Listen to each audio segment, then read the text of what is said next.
Bueno, muy buenos días, muchas gracias por la invitación. Estábamos sacando cuentas con algunos que hace muchos años que no estaban en este seminario. Estuve por aquí en mi época de seminarista, en algún encuentro que tuvimos interseminarios, en la época cuando celebraban aquí la fiesta del patrono. Y alguna vez después ya de sacerdote, pero por lo menos unos 15 años que no me daba una vuelta por aquí, así que una alegría de estar de nuevo en esta noble casa de formación.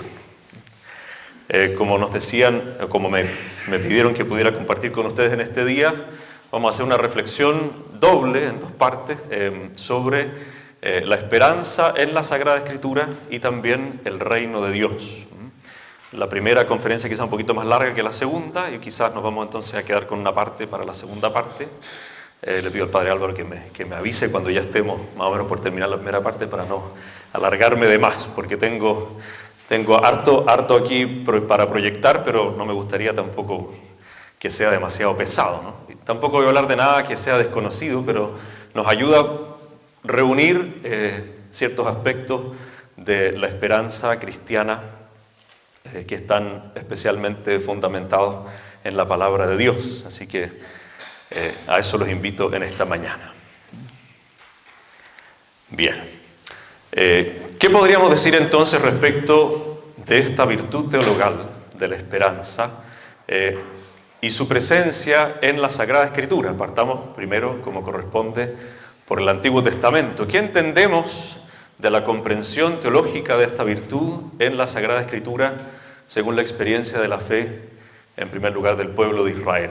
En primer lugar, podríamos decir que la esperanza es un tiempo requiere o llama a una comprensión del tiempo lineal y orientado, es decir, el tiempo comienza, nuestro Señor crea el tiempo al inicio de todas las cosas, y el tiempo corre, aquella categoría inexorable, aquella categoría inacible, podríamos decir, aquella de la que el hombre no puede disponer y por tanto una categoría fundamental en la comprensión de la teología y en el conocimiento de Dios, porque el tiempo se convierte en aquella categoría en la cual el hombre descubre su posibilidad de consagrar a Dios todas las cosas, es decir, de encontrarse con Dios en aquella circunstancia que no le es disponible, porque Dios no es disponible, porque Dios es infinito, y sin embargo el hombre es capaz de Dios, según la misericordia de nuestro Señor, y por eso un tiempo que se orienta también, hacia la salvación, y por eso es un tiempo en el cual se narra, se expresa más propiamente la esperanza cristiana. El libro del Génesis comienza entonces con esta creación de los 7 días, con la progresión y la representación del tiempo como un generar. Dios genera en el tiempo todo aquello que existe y está marcado por la bendición divina. Todo aquello que Dios crea es bendecido por Él desde el momento en que lo pronuncia, del momento que lo crea con su propia palabra, ¿no? Y este tiempo bendecido y fecundo es al mismo tiempo perturbado por el mal, por el pecado original, pero sin embargo Dios, incluso en esta perturbación del tiempo bendecido, manifiesta sobre todo quizás puntualmente con estas palabras, ¿no? Las palabras que le dirige a Eva. Darás a luz con dolor, pero darás a luz. Por lo tanto, el mal no perturba de manera absoluta el tiempo, no perturba de manera absoluta, sino que abre en primer lugar, en esta primera frase, a la esperanza. Es decir, la obra creadora de Dios, de la que el hombre participa, no se clausura con el pecado, sino que justamente por seguir participando de esa obra creadora de Dios, sigue siendo también nuestra propia esperanza. En Génesis 4 se narra el primer homicidio, el fratricidio, que podría ser el pecado más grave cometido por el hombre en cuanto a su convivencia humana. Y por lo tanto también aquí está esta pregunta: ¿podría el hombre clausurar la esperanza con su propia caída, con su propio pecado? Y así también es como Caín le dice a Dios: mi culpa es demasiado grande para soportarla. Y sin embargo el Señor pone una marca sobre Caín para que nadie lo atacara, como un signo de que también su propio futuro no queda bloqueado. Es decir, la esperanza sigue siendo aquello que, por la obra de Dios, por esta respuesta que Dios da al pecado del hombre, que es la respuesta que está basada en su intención original en la creación, es aquella que le permite al hombre, a pesar de su propio pecado, a pesar de su propia caída, superar este obstáculo, ¿no? Y podemos ver entonces que en la historia de los patriarcas y del pueblo de Israel que sale de Egipto para entrar en la tierra prometida, se van desarrollando toda esta historia en este tiempo que corre, que es como una gran línea que sigue adelante, ¿no? Orientado y bendecido por Dios, sin posibilidad incluso de que el pecado pueda bloquear esta obra divina, sino que el Señor siempre responde con la sobreabundancia de su gracia para manifestar y para poner en el corazón del hombre la verdadera esperanza. Y por lo tanto, con el propósito de que este tiempo no sea maldecido, es que Dios siempre propone al hombre un camino de acción, un modo de obrar, un modo de responder a esta gracia, de donde vienen los mandamientos, especialmente pensando en ese primer pecado, el no matarás. Y por lo tanto, en este tiempo que nosotros vemos que tiene también dentro de sí mismo ciertos ciclos, ¿no? Que tenemos la primera semana, lo primero que el Señor crea es el tiempo, ¿no? El día y la noche son como el primer ritmo que se le da a toda la creación. Entonces el ciclo de la semana, las estaciones, los años jubilares, como el que estamos celebrando este año también, ¿no? Están insertos dentro de este tiempo que sigue adelante. Este tiempo que inexorablemente, a pesar incluso del pecado del hombre, sigue adelante como un signo de la esperanza que Dios pone en el corazón de los hombres para poder encontrarse con Él, para poder orientarse hacia Él, para poder alcanzar la meta que Él nos propone. Y tiene, por lo tanto, un sentido. Y al crear e ir revelando la historia, o revelándose Él mismo en la historia, Dios ha sido el primero en esperar.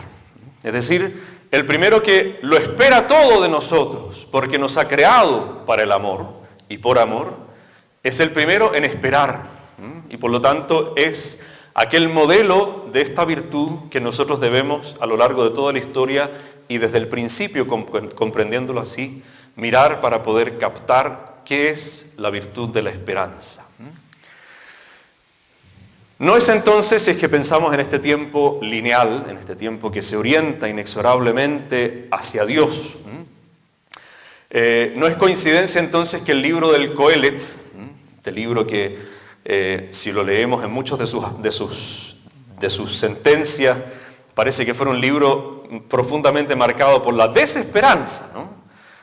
Es decir, no hay nada nuevo bajo el sol, vanidad de vanidades, pura vanidad, sale el sol y se vuelve a poner, todos los ríos llegan al mar y el mar nunca se llena. Entonces, esta mirada como de un mundo cíclico, de un círculo del cual no se sale, que en el fondo es también, comprendemos en el libro del Coelet, un signo de que el hombre no debe conformarse, no debe contentarse simplemente con las cosas de este mundo, ni con los afanes de este mundo, sino que la intención es, no poniendo el corazón simplemente en las cosas de esta tierra, que se eleve el corazón al encuentro con Dios, ¿no? Entonces, no hay nada bajo el sol, y que la vida del hombre, sea justa o injusta, terminará en el Sheol. Entonces, nos propone así una cuestión radical. ¿Cómo se entiende entonces la esperanza? Es decir, la esperanza no podemos simplemente contemplarla como una realidad que está basada, que está sostenida sobre los aspectos de este mundo, donde muchas veces nos parece que vivimos en un círculo que no tiene salida, sino que la esperanza una y otra vez nos abre a la comprensión de Dios. Entonces, ¿cuáles son, podríamos decir, los objetos de la esperanza? En primer lugar, ¿qué es lo que el pueblo de Israel espera a partir de las promesas de Dios? Espera en primer lugar la tierra, la descendencia. Le dice a Abraham, sal de tu tierra y vete a la tierra que yo te mostraré, y después yo te haré padre de una gran nación. Por lo tanto, en este primer encuentro, en este primer signo de elección, de constitución del pueblo de Israel, hay un primer signo de aquello que Dios le propone al hombre, para que el hombre despierte en su corazón una esperanza, una confianza, que como vamos a ver a lo largo de los textos bíblicos se van a ir identificando mutuamente la esperanza y la confianza con mucha fuerza. Y sin embargo, esta fecundidad, esta prosperidad, estos frutos de la bendición de Dios, esta esperanza de una especie como de alimento terreno, ¿no? Es decir, de una vida en esta tierra que exprese la fecundidad de nuestro propio ser. Sin embargo, está siempre íntimamente unida y subordinada a la fidelidad a nuestro Dios. Y por lo tanto, exige muchas veces la propia renuncia, exige el compromiso con el cual también nosotros, sin conformarnos con las cosas de este mundo, consagramos la propia vida y las propias potencias a nuestro Dios. Y por lo tanto, el ejemplo paradigmático de esto será, desde el principio, el padre de la fe, Abraham, que, siendo llamado al sacrificio de su propio hijo, no pone su confianza, no pone su esperanza simplemente en él, sino en aquel que le ha otorgado la promesa, en Dios mismo. Bien, entonces, más adelante, con el desarrollo de la teología de Israel, en los profetas, en los sabios, el cumplimiento de la esperanza depende de la fidelidad a los mandamientos, del temor de Dios, de la conversión. En los días del sufrimiento la esperanza tiene como objeto la curación, es decir, cuando estoy sufriendo y clamo a Dios, ¿qué pido? Pido la curación, pido el perdón, pido la paz, pido la salvación. Y con esto nos vamos dando cuenta que la complejidad de la vida humana, la complejidad de la historia humana, la complejidad de esa historia herida también por el pecado, va poniendo como objeto de la esperanza todo aquello que de Dios pedimos para poder seguir adelante en este camino y no perder de vista la meta que queremos alcanzar, la que Dios ha puesto en nuestro propio corazón. Entonces, esta salvación es concebida como liberación de los enemigos y juicio en contra de aquel que obra contra los ungidos de Dios. Resurrección del pueblo, ¿no? Esta imagen de los huesos secos, ¿no? Del profeta Ezequiel. ¿Quién puede levantar, quién puede volver a llenar de carne, de tendones, de músculos estos huesos secos, sino solo Dios? La persistencia de este resto de Israel, ¿no? Del que habla el profeta Isaías, en el regreso del exilio, en el reino de la justicia y de la paz, que es fruto del conocimiento del Señor. Y vamos dándonos cuenta cómo la madurez teológica del pueblo de Israel va dejando poco a poco atrás un sustento simplemente material, simplemente humano, o una expresión simplemente material de aquello que la esperanza que está en su corazón significa, para ir creciendo en el sentido de la trascendencia, para ir creciendo en el sentido de que no aquello que satisface nuestra esperanza, sino aquel que satisface la esperanza es solo Dios. Entonces, Dios mismo es la esperanza de Israel, y cuando Israel se olvida de Él para poner su confianza en los ídolos, en las alianzas políticas o en la sola potencia militar, los profetas denuncian la caída en una ilusión. Es decir, el hombre ha puesto su confianza en aquello que no le satisface plenamente en su corazón. Por lo tanto, el hombre vive de una ilusión, el ídolo es una ilusión. La propia potencia militar, política, la propia capacidad es una ilusión si no está unida a Dios. No se puede poner, no vale la pena poner en ella la esperanza, sino solo la confianza en nuestro Dios. Entonces, la esperanza se encuentra finalmente como en los límites de la historia humana. Se encuentra con ese límite que no sabe todavía cómo expresar, que no sabe comprender, que le resulta siempre finalmente esquivo, ¿no? Que se encarna en esta imagen, en esta espera del Rey Mesías, el Hijo de David. La espera profunda del pueblo de Israel, de aquel que vendrá ungido por Dios para salvar finalmente al pueblo de Israel y que encarna en este personaje la esperanza de Israel. Pero los últimos libros del Antiguo Testamento, sobre todo los libros sapienciales, nos hacen sobre todo vacilar respecto de estos confines, ¿no? Porque todavía la esperanza de un Mesías, como era comprendido de manera todavía muy parcial, incluso en el tiempo de nuestro Señor, ¿no? Por el pueblo de Israel, todavía es muy poco. Todavía es una esperanza demasiado limitada. Todavía está demasiado basado solo en una concepción, en un funcionamiento intelectual nuestro, que por muy iluminado por Dios que esté, requiere de esa gracia para poder superar sus propios límites humanos. Y aparecerán entonces los textos que se refieren, que van abriendo a la comprensión de la escatología, de la apocalíptica del pueblo de Israel, sobre todo en el libro de Daniel, en el segundo libro de los Macabeos, en la sabiduría, ¿no? Que invitan a esperar la resurrección de los justos, ¿no? Aparece tematizada la resurrección en un sentido que ya nos abre al misterio de la resurrección de nuestro Señor, que prepara el corazón, que dispone el intelecto con la luz de la gracia a poder adentrarse en este misterio que sin embargo siempre nos quedará grande, ¿no?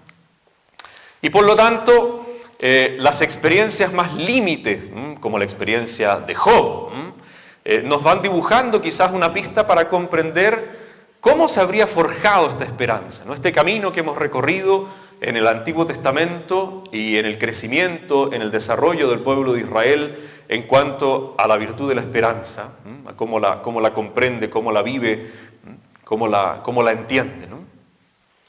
Y se espera al mismo Dios, independientemente del bien escatológico que puede conceder. Es decir, si nosotros conocemos bien el libro de Job, ¿no? Job finalmente, ¿cuál es la gran frase de Job? Antes te conocía solo de oídas, ahora te han visto mis ojos. Es decir, antes yo esperaba o yo confiaba en ti a partir de aquellas cosas que había recibido de tu mano, que en algún momento me fueron quitadas. Pero sin embargo he aprendido a conocerte, te han visto mis ojos y ahora mi corazón te espera a ti. Sabemos que finalmente el libro de Job nos lleva a Dios le termina devolviendo o concediendo con sobreabundancia mucho más de lo que antes tenía, ¿no?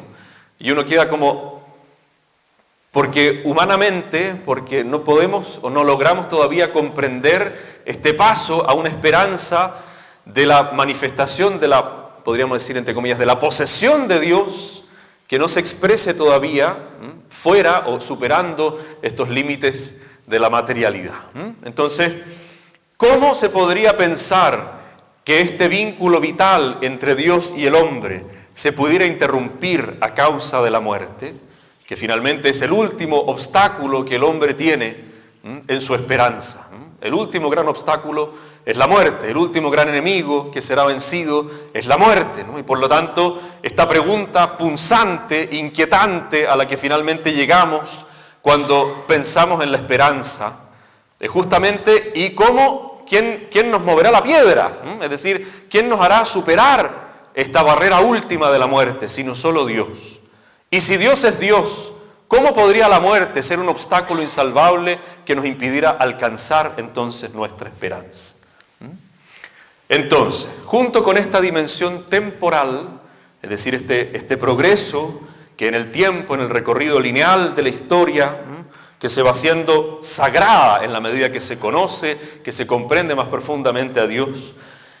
Además de esta dimensión temporal, ¿cuál es la dimensión relacional de la esperanza? Y, en primer lugar, podemos decir que el hombre, la esperanza es este vínculo con Dios. La esperanza es relación con Dios. A Dios se le llama, se le invoca, oh esperanza de Israel. Profeta Jeremías, el libro del Siráside. Entonces, la esperanza es verdaderamente relacional y todo aquello que significa la esperanza está normalmente asociado a una expresión de confianza. Es decir, se espera en Dios, se espera a Dios, se espera de Dios todas las cosas y eso expresa finalmente una confianza en Dios. Es decir, el que espera, confía, y el que confía, espera, ¿no? Y por eso, como decía hace un momento, finalmente terminan prácticamente identificándose estos dos grandes elementos de nuestra fe y de nuestra relación con Dios.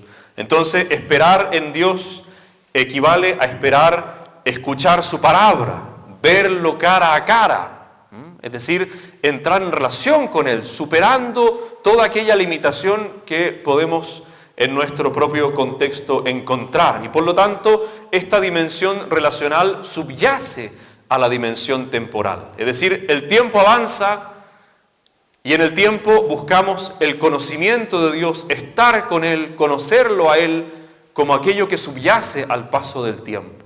No importa simplemente el tiempo que pasa inexorablemente, que finalmente nos llevará a la contemplación de Dios, sino que lo que importa es esa relación con Él que queremos alcanzar en plenitud y que ya vivimos todavía a tientas en este mundo. Entonces, hay un advenimiento o una esperanza porque Dios existe, porque Dios es. Por eso hay esperanza en el corazón del hombre. Por eso, a pesar de todos los efectos de la herida del pecado en la vida de los hombres, sin embargo, hay esperanza en nuestro corazón porque Dios es y eso basta. Entonces, se ha empeñado en la relación con su pueblo y con la humanidad, con una alianza. Ha hecho del tiempo una bendición, un tiempo amigo, una historia sacra, un tiempo que está de nuestra parte, para santificarlo. Y se ha comprometido, porque te daré, le dice a Abraham, yo te daré esta tierra, yo te daré una descendencia. Es decir, Dios se ha comprometido ante la experiencia de la propia indigencia de concedernos todo aquello que humanamente nosotros no podemos esperar. Y entonces el hombre bíblico primero espera de Dios que le conceda aquello que le ha prometido. Espera en Dios porque pone en Él toda su confianza y espera sobre todo al mismo Dios. Non tua domine sed te ipsum. No tus cosas, Señor, sino tú mismo, porque no son solo los bienes que esperamos alcanzar de Dios, sino que es alcanzarlo a Él mismo. Esa es la cumbre de la esperanza, es el mismo Señor.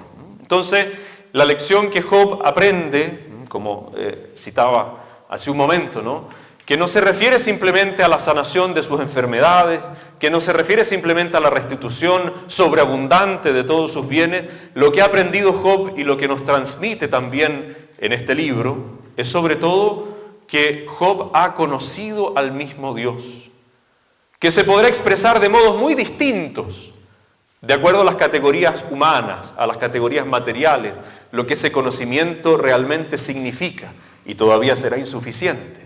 Pero es el conocimiento de Dios, es la esperanza de Dios mismo, lo que finalmente mueve, es el motor de toda la historia. Quiere a Job a Dios por ser Dios. No hay forma de quererlo más plenamente que simplemente porque Dios es. Porque primero Él nos ha querido a nosotros simplemente porque nos ha creado, porque somos, ¿no? En esa relación de verdadera gratuidad se comprende o se abre el espacio para entender verdaderamente lo que la esperanza significa. Entonces, la esperanza sigue siendo relacional cuando se vuelve no solo particular en la relación con Dios, sino comunitaria. Cuando comprendemos también la dimensión del pueblo de Dios, cuando comprenderemos más adelante, cuando lleguemos al Nuevo Testamento, la misión de la iglesia, ¿no?, aquella que funda Jesucristo. Entonces, esperamos en el Señor. O cuando también la esperanza se pone en favor de otro. Cuando escuchamos la intercesión de Abraham, la intercesión de Moisés, la intercesión de los profetas, la intercesión de Job. Cuando no solamente piensan en sí mismos, sino que piensan en otros y le dirigen a Dios su intercesión, porque solo Él puede conceder aquello que ellos esperan para los demás, que será aquello que preparará teológicamente la comprensión del sacrificio de nuestro Señor. Es decir, Cristo lo espera todo para los hombres del Padre, y por eso se ofrece a sí mismo por nosotros. Entonces, esta comprensión, este vínculo profundo, esta relación con Dios, de la que nuestro Señor finalmente será la expresión más plena y definitiva, también ya aquí, en esta intercesión, se empieza a comprender. Entonces, esperanzas e ilusiones. Es decir, ¿qué es esperanza y qué es ilusión? La esperanza de los justos, dice el libro de los Proverbios, es el gozo, pero la esperanza de los impíos se desvanece. Es decir, la esperanza comporta un riesgo. Así como pararse delante de uno que dice hablar en nombre de Dios significa discernir si es un profeta verdadero o un profeta falso. Llenar el corazón con la esperanza de aquello que se espera alcanzar también comporta la necesidad, el riesgo de discernir si es que aquello que yo espero es verdaderamente objeto de esperanza o es simplemente una ilusión. Entonces, es riesgosa y la realidad se preocupa de hacer distinguir la esperanza fundada de la ilusión. Las esperanzas de Israel han sido satisfechas, ¿no? La esperanza de la descendencia, de la tierra, de la liberación de la esclavitud. Es decir, hay circunstancias en la historia de Israel donde el pueblo ha visto satisfecha su esperanza por la acción de Dios. Y eso es concreto, y eso es parte de la historia, y es parte de aquello que Israel no olvida, ¿no? Como dice el credo histórico, mi padre era un arameo errante y bajó a Egipto siendo todavía unos pocos hombres y se convirtió en una gran nación, y fue sometido a la esclavitud y clamó a Dios y Dios lo liberó con brazo poderoso y lo hizo cruzar el Mar Rojo y llegar a la tierra y al desierto y llegar a la tierra de promisión. Y por eso yo ahora, de los frutos de esta tierra, le ofrezco a Dios sus primicias. Entonces, ese recuerdo litúrgico que hace el pueblo de Israel de todo aquello que Dios le ha dado y en razón que Él entregue a Dios las primicias de su propia cosecha, es esa memoria que Israel tiene de cómo Dios ha satisfecho su esperanza a lo largo de la historia y cómo esa esperanza lo compromete también a Él. En primer lugar, a recordar, a mantener vivo en el corazón las obras de Dios.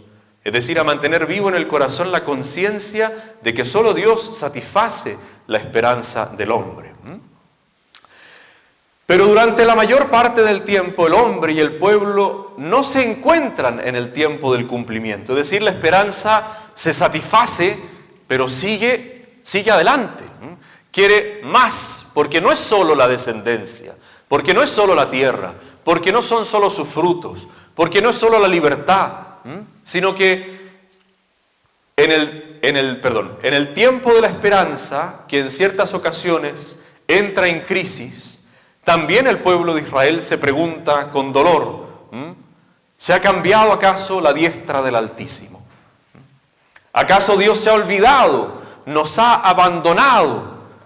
Como si uno intelectualmente nosotros sabemos que Dios no puede hacerlo, pero sin embargo, en nuestro corazón, en nuestra experiencia, hay circunstancias en las cuales la esperanza parece que se le corta el piso y podemos preguntarnos si es que no será que Dios me ha abandonado, ¿no? ¿No lo preguntó incluso el mismo Señor en la cruz? Dios mío, ¿por qué me has abandonado? En este sentido de la experiencia de la mayor indigencia humana. Y el tiempo es largo y la esperanza se vuelve una prueba, y si se logra sobrepasar la incerteza, es decir, mirar más allá de las condiciones presentes, es porque Dios es cierto, porque es fiel, porque es digno de confianza, a pesar de que las circunstancias pueden mostrar un abismo que no se puede superar. Sin embargo, la única posibilidad de mirar más allá del abismo no es mirar ninguna otra fuerza, ninguna otra capacidad, ninguna otra potencia, sino solo a Dios. Es decir, solo si Dios es fiel, entonces yo puedo mirar más allá de la crisis en la cual estoy y que nos puede servir para toda circunstancia, también las presentes en la vida de la iglesia y del mundo. Porque Dios es fiel, es que podemos mirar más allá de la crisis. No porque todavía queda algún atisbo de una supuesta inteligencia humana que es capaz de darse cuenta el abismo hacia el cual va caminando, sino porque Dios es fiel e ilumina esa inteligencia. Pero si no fuera por Él, no habría inteligencia que nos salvara del abismo. Y entonces, ¿cuáles son las razones para la esperanza?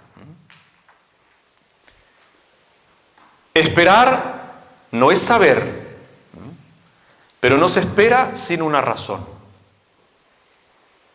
Es decir, nosotros esperamos porque nosotros creemos posible que aquello que esperamos se cumpla. Lo creemos posible, claramente no por nuestras fuerzas, sino por esta certeza de la fidelidad divina. Pero entonces, nuestra esperanza no puede sino tener una razón, que finalmente será el mismo Dios, ¿no? Pero antes de llegar a Él, la creación es una primera razón que motiva la esperanza. Como decíamos al principio, la creación es una instancia de bendición, un establecimiento original del vínculo entre Dios y el hombre y todo aquello que ha creado, ¿no? Y por lo tanto es ella misma un motivo de esperanza, ¿no? Reconociendo el poder de Dios, la bondad de su creación y del orden que rige el mundo, se encuentra entonces un testimonio en favor de la esperanza en una situación desfavorable. Es decir, mirando aquello que comprendemos que Dios originalmente creó, podemos también nosotros ya descubrir una razón, intuir una razón para seguir esperando. Porque el propósito del hombre que se pregunta por Dios es entrar en el corazón de Dios, es conocer en Dios el sentido de su propia existencia, porque si Dios nos ha creado, nos creó con un propósito. ¿Y ese propósito cuál es? Y esa es la gran pregunta que orienta nuestra inquietud acerca de Dios y de la posibilidad de conocerlo. Entonces, queremos entrar en la mente, en el corazón de Dios. Queremos entender sus razones, que finalmente son la gratuidad absoluta. Pero hacemos el esfuerzo de entender, de adentrarnos en el corazón de Dios, ¿no? Y si es que Dios desde el principio le ha dado un propósito inalterable a todo aquello que creó, porque si hubiera cambiado de idea respecto de aquello que creó a mitad de camino, claramente no sería Dios, ¿no? Porque algo le faltó pensar al inicio respecto de nosotros, ¿no? Y por lo tanto, la contemplación de la creación es una primera razón para que haya esperanza en el corazón del hombre, porque en ella está la huella del Creador, porque en ella está el sentido original que Dios le ha dado a todo aquello que creó por amor. También la historia sagrada atestigua en favor de la esperanza. No hay nada más accidentado que la historia que nosotros leemos en la Sagrada Escritura. No hay nada que refleje de manera más descarnada y de manera más clara todas las grandes falencias del hombre, todas sus grandes infidelidades. La Escritura no narra la vida de ningún paladín de la virtud, sino que narra claramente todas las limitaciones humanas que sin embargo no alteran la voluntad de Dios y no alteran la elección que Dios hace de aquellos a quienes llama. La vocación de Moisés, por ejemplo, ¿no? No hay nadie que le haya puesto más objeciones a Dios para su vocación que Moisés. Y sin embargo, el libro del Deuteronomio casi al final termina diciendo: y no hubo hombre mayor en Israel que Moisés. Justamente por eso, porque él presentándole todas sus objeciones, es decir, mostrando sin ningún tapujo toda su limitación, finalmente confió en Dios. Cuando Moisés partió a liberar al pueblo de Israel, lo hizo porque Dios se lo pedía, porque no había ninguna otra razón de todas las objeciones que le había puesto que hubiera podido satisfacer a Dios. Pues bueno, ya entonces tú no, busquemos a otro. Entonces, en esa certeza de que Dios elige con gratuidad, está también la certeza de que Dios no se equivoca. Y por lo tanto, el hombre bíblico ha aprendido a leer la presencia de Dios, el Santo, en el tiempo, en el curso de la historia, elabora la memoria de esta historia de salvación. Son las promesas hechas a los patriarcas, las alianzas selladas en el Sinaí y con David, la salida de Egipto, la liberación de Babilonia, incluso el exilio, que fue el gran obstáculo, el gran dolor del pueblo de Israel, de perder la tierra prometida. Sin embargo, no dejó de expresar Dios una luz de esperanza que finalmente se concretó en la vuelta del exilio. Y el gran desafío que significó para Israel, no solamente en la restitución de su nación, sino en la restitución de su identidad, a partir de este reconocimiento de la obra salvadora de Dios.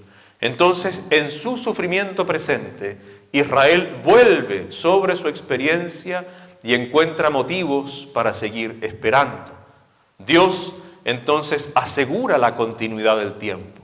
No hay ninguna obra que rompa el tiempo, sin que Dios pueda continuar llevándolo adelante hacia el encuentro con Él. No hay ninguna obra que corte la esperanza humana si está puesta verdaderamente en Dios.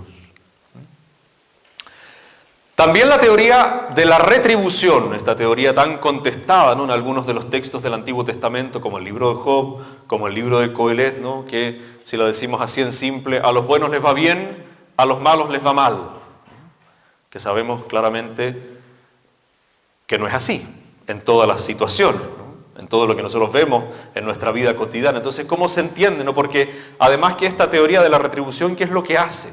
Finalmente termina automatizando a Dios. Dios como una máquina que si yo aprieto este botón me da un capuchino, si aprieto este otro botón me da un té con leche. Entonces, este peligro de hacer de Dios simplemente uno que responde automáticamente al modo en el cual yo actúo, es el gran peligro de la teoría de la retribución. ¿Pero por qué está en la Escritura?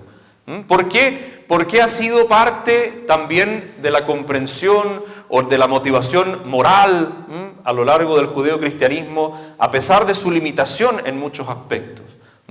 Porque representa un apoyo para la esperanza al establecer una relación de causalidad y de proporcionalidad entre el mal moral y la desventura, entre la virtud y la felicidad. Es decir, nosotros conocemos el riesgo de ver trastocada nuestra esperanza. Y conocemos también, intuimos el gozo que significa la satisfacción de nuestra esperanza. ¿Y a qué nos mueve ese conocimiento? ¿A qué nos mueve esa intuición? No es un inmovilismo, ¿no?, sino que nos mueve a algo, nos compromete de una cierta manera. ¿Y cómo nos va a comprometer sino en nuestro propio modo de vida? Y por lo tanto, a pesar de las limitaciones que le podemos encontrar, sin embargo, mueve el corazón del hombre la conciencia de que podría perderlo todo y podría satisfacer en plenitud aquello que anhela. Y por lo tanto, ¿cómo se va a mover el corazón? ¿Qué decisiones se van a tomar cuando se tienen delante estas dos posibilidades? Y por eso sigue siendo un modo en el cual comprendemos, digamos, una forma de expresar esta esperanza, ¿no? Es decir, como el justo es, como dice el Salmo 1, ¿no?, como ese árbol que está plantado al borde de la acequia, y como el impío es como la paja que se lleva el viento. Entonces, la expresión de que nuestra propia vida ha de ser un reflejo de esta esperanza que hay en el corazón, sigue siendo un modo fundamental de mover la propia vida hacia el encuentro con Dios. Y por lo tanto, los profetas recurren a ella, a la idea de la retribución, ¿no?, con una mirada retrospectiva, descubriendo en el pecado la causa de la desventura e indicando en la conversión la posibilidad de abrirse al futuro. Y entonces, los sabios proponen una aproximación que mira hacia adelante. Volviendo a esta idea original con la que comencé de que estamos en un tiempo lineal, que hay un destino, hay una orientación fundamental. Y enseñan a los jóvenes la lucidez de que no se alcanza la felicidad de cualquier modo. que sería quizás algo muy interesante de aplicar en nuestro tiempo, donde hoy día muchos creen que la felicidad se alcanza de cualquier modo, ¿no? Y mientras más disoluto, mejor. Entonces, Job, Isaías, denuncian entonces lo que decía recién, el automatismo de esta teoría. Porque no es automático esto de satisfacer los anhelos más profundos del corazón, que en el fondo es esta caída, ¿no? este tropiezo de pensar que todo está permitido, porque yo quiero satisfacer los anhelos de mi corazón, todo se puede, porque eso hace simplemente automático la esperanza humana, como si no fuera relacional, como si no significara un vínculo con Dios, como si no requiriera del empeño de la propia libertad, como si no requiriera del propio sacrificio. Y por lo tanto, esta pregunta es fundamental, ¿no? Entonces, la esperanza no es algo que se da por descontado, debido a un supuesto conocimiento del futuro. Porque claramente aquel que pretende que todo está permitido para satisfacer sus pasiones, desconoce claramente cuál es el futuro, o lo desprecia, no le importa, y por lo tanto no le importa a Dios, no le importa encontrarse con Él, no le importa vivir en plenitud la relación con Él. Y ahí está su gran error, ahí está su gran ilusión. Entonces, una razón que funda la esperanza es la palabra de Dios, la palabra que Dios pronuncia a lo largo de la historia y que la dirige a personas concretas. Dios dirige su palabra a aquellos con los que establece un vínculo, a aquellos con los que entabla una relación. Nosotros conocemos la palabra de Dios porque se la ha dirigido a Moisés, porque se la ha dirigido a Abraham, porque se la ha dirigido a Salomón, porque se la ha dirigido a los profetas. Aquellos que yo no soy profeta ni hijo de profeta, como dice Amós, sino pastor y cultivador de sicómoros, pero el Señor me llamó de detrás del rebaño y me dijo, ve y profetiza a mi pueblo Israel. No hay razón, ninguna otra razón, ni de subsistencia, ni de fama, ni de nada, para poder seguir la voz de Dios y anunciar su palabra, sino simplemente porque Él habló. Él habló y bastó para que yo comprendiera cuál era mi misión, para que yo supiera encarnar en Él mi propia esperanza. El pueblo y el rey pueden erigirse sobre las promesas hechas a los patriarcas o a David. Es decir, todo aquello que Dios ha prometido es aquello en lo cual se puede sostener la propia vida. Todo aquello que Dios ha pronunciado es aquello por lo cual se puede enfrentar todo desafío, se puede superar toda limitación. Y Dios se convierte en aquella razón fundamental simplemente porque ha hablado, porque ha pronunciado su palabra. Una palabra habló el Padre, dice San Juan de la Cruz, y fue su Hijo. Por lo tanto, porque Cristo ha sido pronunciado en la historia, ya hay razón suficiente. Desde el momento de la creación, desde el momento de la encarnación, ya hay razón suficiente para esperar. Porque Dios ha hablado. Y la esperanza, entonces, también encuentra un fundamento en el presente. A pesar de que lo podamos ver en muchas circunstancias muy negro. Sin embargo, en el presente encontramos un fundamento para la esperanza. Por doloroso que pueda ser este presente, está habitado por las primicias de algo diverso. Está habitado por aquella promesa de Dios que ha sido pronunciada en la historia. Y por lo tanto, no nos conformamos simplemente con aquel presente muchas veces oscuro que podemos contemplar y en el cual nos vemos insertos, porque hay unas primicias, hemos recibido las primicias del Espíritu, ¿no? Que nos hacen contemplar algo diverso, la prenda de un mejor porvenir. Pignus future gloria. Entonces, esta prenda que está presente en nuestra realidad, que la tenemos en el sagrario, esta prenda de la vida futura que está presente entre nosotros, es aquella que nos muestra que en el presente hay un fundamento para seguir esperando.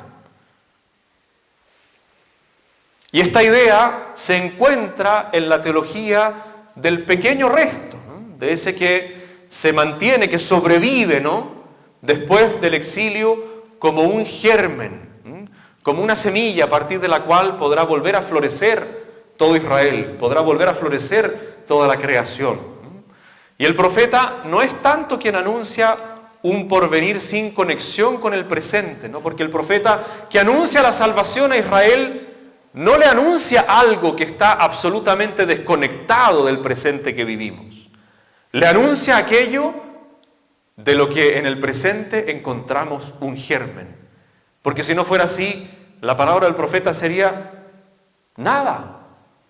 Sería simplemente una promesa vacía, una promesa de campaña, una promesa política. Pero no es así. Promete algo que ya está en nuestro corazón. Promete algo que ya está en la experiencia de la fe que cada uno de quienes lo escuchamos tenemos. Y por lo tanto, sobre todo es quien sabe leer en el presente la venida de este germen. Sabe leer en el presente allí donde Dios va a nacer, allí donde Dios se va a encarnar. ¿Quién supo leer que Jesucristo nacería en Belén? Tuvieron que ir a preguntárselo a los sabios para que revisaran dónde decían las antiguas profecías que habría de aparecer el Mesías, de nacer el Rey de Israel. ¿Y quién lo estaba esperando? Desconcertó a toda Jerusalén la visita de los magos, ¿no? ¿Quién lo estaba esperando? ¿Quién sabía dónde iba a llegar? Y por lo tanto, el profeta es justamente aquel que sabe leer en esta circunstancia que a veces nos parece difícil, oscura, llena de obstáculos. Sin embargo, el profeta es el que sabe leer allí dónde está el germen de la salvación. Todas estas razones de la esperanza tienen como fuente al mismo Dios, porque de Él viene mi esperanza. Es decir, es la contemplación de Dios mismo, es la espera de que Dios abres tu mano y se sacian de favores todos los vivientes, ¿no? Es decir, lo esperamos de Dios, Él es nuestra esperanza. Él es aquel que planta el germen de la salvación y Él mismo es el germen de la salvación en medio de este tiempo y en medio de la herida del pecado que contemplamos. Bien. No nos queda mucho tiempo, pero no importa. Podemos hacer nuestra pausa y después seguimos. Bien, entonces, pasemos ahora al Nuevo Testamento. Es decir, de todo esto que hemos dicho, que está presente en el Antiguo Testamento, ¿no?, en toda la historia del inicio de la humanidad y del pueblo de Israel, el pueblo elegido, ¿cómo decanta todo esto en la persona de nuestro Señor? Entonces, la esperanza de Jesús. Jesús no es nunca el sujeto del verbo esperar en la Escritura, pero Jesús espera. Esto es simplemente, una frasecita poética, ¿no?, para decir que podríamos pensar que Jesús no necesita de la esperanza y sin embargo ha querido esperar con nosotros. Es decir, nuestro Señor sabe muy bien cuál es el plan de Dios y está muy dispuesto con toda su voluntad, con todas sus potencias para poder realizarlo. Y sin embargo ha querido esperar con nosotros. Su oración expresa una esperanza en acto. Es decir, Jesús pasaba gran tiempo, largas horas en oración con Dios, como un acto de esperanza, como un acto de que en su propia existencia, en su propio testimonio, está contenido el modo en el cual el hombre puede cultivar en su propio corazón el don de la esperanza.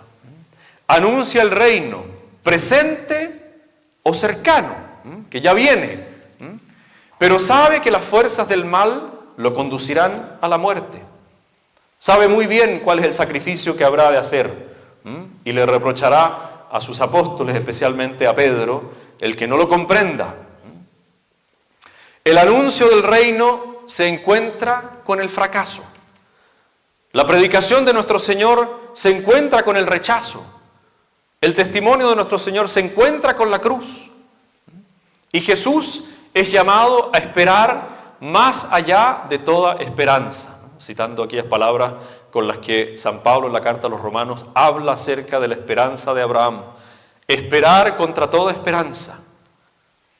Y por lo tanto, no conformarse simplemente con aquello que se contempla, aquello que se padece, aquello que se vive, sino anhelar aquella plenitud que solo Dios puede conceder y que nada de lo que en este mundo suceda puede, digamos, truncar. Ha anunciado su resurrección, pero su esperanza en el Getsemaní es puesta a prueba. Señor, aparta de mí este cáliz, pero no se haga mi voluntad, sino la tuya.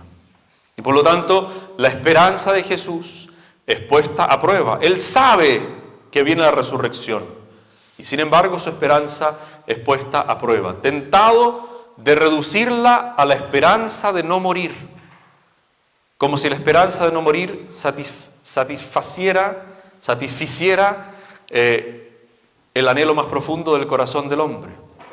¡Qué ilusión! Superando esta tentación al ponerse en las manos del Padre. Es decir, Jesús es expresión plena de esperanza cuando al padecer toda la radicalidad del pecado, sin embargo lo supera poniendo su confianza en el Padre. Jesús entonces no obtiene la fuerza de su propia esperanza, es decir, su propia esperanza no es fuerte por un conocimiento total del porvenir. No es solamente porque sabe lo que va a pasar, sino por su relación con el Padre. Es decir, ¿por qué la esperanza de nuestro Señor es fuerte? Porque Él está íntimamente unido al Padre. El Padre y yo somos una sola cosa. Esa es la esperanza de Cristo. Y por lo tanto, esperar no es predecir, no es saber, a pesar de que el Señor lo puede hacer y lo puede conocer. Pero la esperanza que Jesús nos muestra, aquella que es edificante para nosotros, aquella por la cual nosotros reconocemos a Cristo como modelo de verdadera humanidad, es la certeza del vínculo con el Padre. La venida del reino está sobre todo en este vínculo entre el Padre y el Hijo, que la violencia quiere destruir, pero no puede hacerlo. Y el Cristo resucitado da testimonio de este vínculo como el grano de trigo caído en tierra que difunde la comunión en el don del Espíritu Santo. Es decir, Él en esa plena esperanza puesta en la obra del Padre, en la obra de la salvación, despierta entonces el sentido de la verdadera comunión, el sentido de la acción del Espíritu Santo en medio de la iglesia y en medio del mundo. Si la iglesia no está sostenida en esta certeza de que en medio de las dificultades, sin embargo, es el vínculo del Padre y el Hijo en el Espíritu Santo el que da continuidad a la historia, entonces, ¿cuál es nuestra misión? Queda algo de tiempo. Entonces, la esperanza de Jesús es esperanza para los demás. Este concepto teológico de la proexistencia de Cristo. El Cristo es para los demás. Para la esperanza que Él abriga en su corazón, la esperanza de la cual da testimonio, es para nosotros. Y por lo tanto, para la humanidad, para el Padre, en el sentido de expresar este vínculo indisoluble con el Padre, para la participación del amor entre el Padre, Jesús y los seres humanos, es decir, para expresar plenamente la comunión verdadera en el Espíritu, ¿no? Para conducir a buen fin la esperanza de Dios mismo desde el alba de la creación y de la historia. Es decir, en Cristo se expresa aquello que Dios desde el principio ha querido para el hombre. Por eso decimos que la sentencia de Dios a la serpiente respecto de la descendencia es el protoevangelio, porque desde el principio Dios ha anunciado la salvación a los hombres. Desde el principio ha dado la buena noticia que ha cumplido en Jesucristo. Nadie puede decir, después de leer la Escritura, ¿no?, después de conocer la historia, que no lo sabía. Nadie puede decir que no le había sido dicho. Como se dice en buen chileno, el que avisa no es traidor, digamos. Entonces, nadie puede decir que la esperanza verdadera estaba puesta en algo distinto de aquello que Jesucristo realizó en medio de nosotros.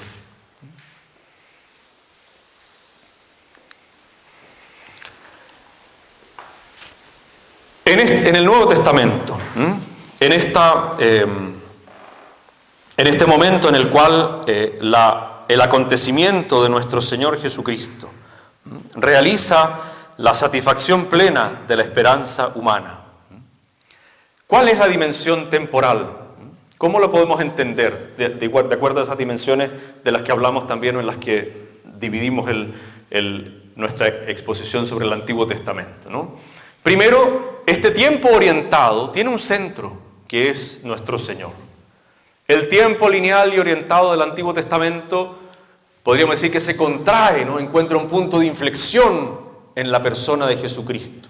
Todo aquello que se esperaba, y esta es la tesis fundamental de los santos evangelios, ¿no? Todo aquello que se esperaba encuentra su culminación, encuentra su satisfacción plena en la persona de nuestro Señor. Y por lo tanto, el tiempo lineal encuentra aquí un punto de inflexión. La vida de Jesús, desde su encarnación hasta su pasión y su resurrección, podríamos decir, es como un único momento. Es una única confirmación de la esperanza cristiana. En él se cumplen las promesas y las esperanzas de su pueblo, como proclaman los diversos personajes evangélicos, ¿no? Insisto, siempre desde el principio, ¿no? Desde el comienzo, desde cuando todavía el simple ojo humano no logra percibir aquello que se está preparando. Simeón, Ana, el que esperaba la consolación de Israel, la que estaba entre quienes esperaban la liberación de Jerusalén, José de Arimatea, que esperaba el reino de Dios. Es decir, estos personajes, podríamos decir como un poco adyacentes, ¿no?, que aparecen en momentos muy especiales, pero que no tienen un protagonismo así permanente, sino que están puestos especialmente en aquellos momentos donde la esperanza del cristiano habrá de encontrar sus fundamentos más grandes, ¿no? En esos momentos aparecen estos personajes que expresan la esperanza que hay en el corazón de Israel. Jesús entonces lo proclama luego de la lectura del rollo de Isaías en Lucas 4, ¿no?, cuando llega a la sinagoga anunciando la buena noticia a los pobres, a los prisioneros, a los ciegos, a los oprimidos. Hoy se cumple esta escritura que acabáis de oír. Cuando Monseñor Cristian Contreras recién fue ordenado obispo auxiliar de Santiago, el cardenal Errázuriz le pidió en su primer Jueves Santo que pronunciara la homilía en la misa crismal.